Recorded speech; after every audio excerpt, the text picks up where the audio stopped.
नमस्कार दोस्तों, आपका स्वागत है नौकरी सम्राट में। मैं सतीश कुमार। आपको यह जानकारी होगी कि बहुत सारे अभ्यर्थी जो हैं, न्यूज़पेपर के माध्यम से भी आपको जानकारी मिली होगी कि बहुत सारे अभ्यर्थी जो बीपीएससी टीआरई के एग्जाम को क्वालिफाई किए थे, लेकिन योगदान नहीं कर रहे। योगदान नहीं करने के पीछे लगभग इन अभ्यर्थियों की संख्या अभी 40,000 है, जिन्होंने कि अभी तक योगदान नहीं किया। आपको पता है कि 1,20,000 के आसपास रिजल्ट दिया गया था। कट ऑफ में आए थे 1,20,000 अभ्यर्थी, लेकिन उसमें से 40,000 अभ्यर्थी अभी तक योगदान नहीं किए। इसके लिए आयोग ने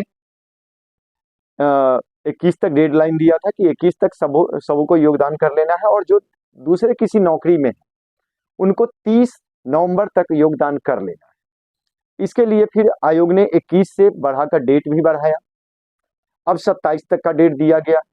साथ में क्या किया गया दोस्तों, आपको पता होगा कि आज संडे का दिन है, फिर भी शिक्षा विभाग की जितना भी कार्यालय है सभी को खोल के रखा गया, और यह निर्देश दिया गया कि आज के दिन भी अभ्यर्थी योगदान करेंगे। और आज सभी अभ्यर्थियों को जिन्होंने अभी तक योगदान नहीं किया उनको कॉल किया जा रहा है कि आप क्यों नहीं योगदान कर रहे हैं। और 27 तारीख तक आयोग जो है वो शिक्षा विभाग सभी नियोजन इकाइयों से डाटा मांगी कि अभ्यर्थी क्यों नहीं योगदान कर रहे हैं। तो अब उम्मीद है कि जिनका भी नहीं कट ऑफ के अंदर जो नहीं आ पाया, जिनका सिलेक्शन नहीं हो पाया है, मेहनत तो अभ्यर्थियों ने काफी किया, लेकिन फिर भी कट ऑफ तक नहीं पहुंच पाए। बहुत सारे रीजन है इसके। आपकी तैयारियों में कोई कमी नहीं थी, तैयारी आपकी पूरी थी, बट फिर भी कुछ रीजन के वजह से आपका सिलेक्शन नहीं हो पाया। तो वेटिंग लिस्ट जारी किया जाएगा। पहले वेटिंग लिस्ट की उम्मीद थी कि 3 से 4,000 वेटिंग लिस्ट में अभ्यर्थियों को रखा जाएगा, बट अब जो संभावनाएं बन रही है कि काफी बड़ी संख्या में वेटिंग लिस्ट जारी किया जाएगा, क्योंकि जो भी, और बहुत जल्द किया जाएगा, क्योंकि 27 रखा है, 27 को रिपोर्ट मांगा गया है, 30 तारीख तक डेडलाइन 30 नवंबर तक रखा गया है। 30 नवंबर पार करते के साथ ही अब तैयारी में जुट जाएगा विभाग की वेटिंग लिस्ट जारी किया जाए। तो जितनी सीटें खाली रह जाएंगी उसके लिए वेटिंग लिस्ट जारी किया जा सकता है।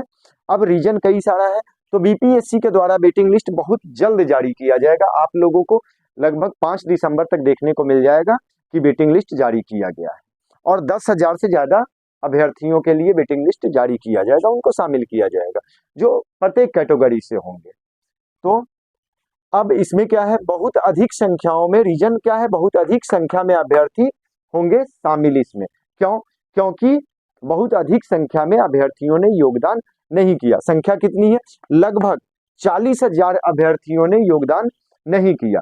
योगदान नहीं करने का, एक तो योगदान नहीं किया, दूसरे में क्या है कि कुछ और भी खबरें आ रही है कि कुछ अभ्यर्थियों के नियुक्ति पत्र को वापस लिया जा रहा है। वापस किन अभ्यर्थियों का नियुक्ति पत्र लिया जा रहा है? तो आपको पता है कि आयोग ने मांगा था, दावा आपत्ति करवाया था कि आपत्ति, अगर किसी को रिजल्ट पे आपत्ति है तो आपत्ति दर्ज कीजिए। 700 ऐसे, उसमें से जितना लगभग 15 से 1600 अभ्यर्थियों ने आपत्ति दर्ज किया, उसमें से 700 ऐसे अभ्यर्थी थे जिन्होंने की आपत्ति तो दर्ज किया, लेकिन आपत्ति में आयोग ने मांगा था कि आपको एक एफिडेविट देना पड़ेगा। एफिडेविट है, उसमें रीजन बताना पड़ेगा सबूत के साथ। अब बताइए अभ्यर्थी सबूत कहां से लाएंगे? बट तो 700 ऐसे अभ्यर्थी हुए जिन्होंने की एफिडेविट नहीं दिया। इनको आयोग ने, आप आयोग के साइट पे देखे होंगे कि आयोग ने उनके लिए एक नोटिस भी जारी किया था कि ये अभ्यर्थी जो है वो एक डेडलाइन दिया था कि इस डेट तक जो है ये अपना स्पष्टीकरण करे कि क्यों नहीं इनके नियुक्ति पत्र को वापस ले लिया जाए।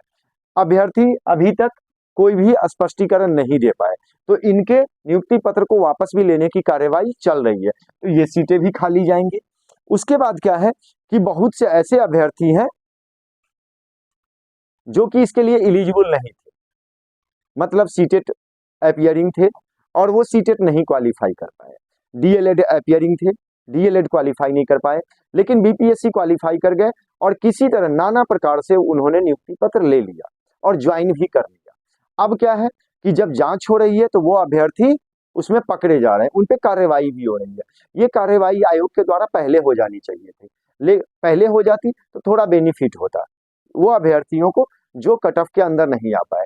उसके बाद जो अभ्यर्थी एलिजिबल नहीं थे, अगर वो अभ्यर्थी नियुक्ति पत्र न लेते या पहले ही आयोग ने इस पर कर लिया होता तो अगर 1000 भी अभ्यर्थी ऐसे निकलते हैं तो 1000 सीटें बहुत ज्यादा होती है।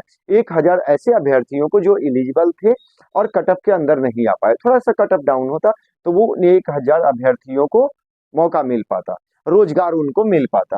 तो 1000 से ऊपर ही अभ्यर्थी इस तरह के भी आ रहे हैं। उसके बाद क्या है कि हजारों अभ्यर्थी हैं जो योगदान नहीं कर रहे हैं। इसमें नियोजित शिक्षक भी हैं और कुछ और भी अभ्यर्थी हो सकते हैं जिनको कि ज्यादा दूर जाने की समस्या हो, घर से बहुत दूर दे दिया गया, किसी अदर जिले में दे दिया गया।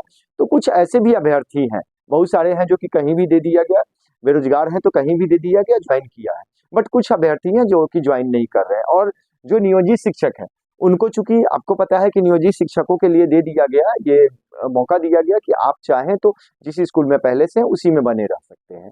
और उनको अब जो एग्जाम उनके लिए अलग से होने वाला था वो एग्जाम भी उनको नहीं देना पड़ेगा अगर बीपीएससी वो क्वालिफाई कर चुके हैं।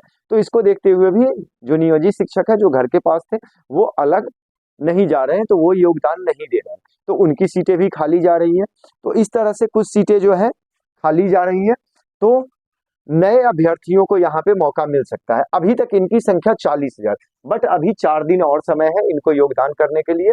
तो देखा जाएगा इसमें से कितने अभ्यर्थी योगदान करते हैं और कितनी सीटें खाली रह जाती है। लगभग 10,000 से ऊपर सीटें खाली जाएंगी, तो वेटिंग लिस्ट में 10,000 से ज्यादा अभ्यर्थियों को वेटिंग लिस्ट में शामिल किया जाएगा।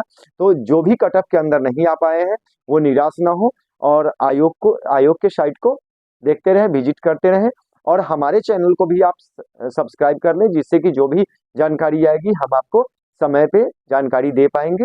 और आशा ना तोड़ें और उम्मीद रखें कि आप लोगों को भी उस वेटिंग लिस्ट में शामिल किया जाएगा। तो दोस्तों, और जिन्होंने 6 to 8 और 1 to 5 के लिए फिर से भरा है 27/2023 वाले विज्ञापन में, उनके लिए भी हमारी तरफ से शुभकामनाएं हैं। अच्छे से तैयारी कीजिए और उनके भी एग्जाम का डेट चूंकि आ चुका है तो मेहनत करें और वहाँ पे हम कामना करते हैं उनके लिए कि वहाँ पे क्वालिफाई करें और उनको रोजगार मिल सके। तो धन्यवाद दोस्तों, आपका दिन मंगलमय।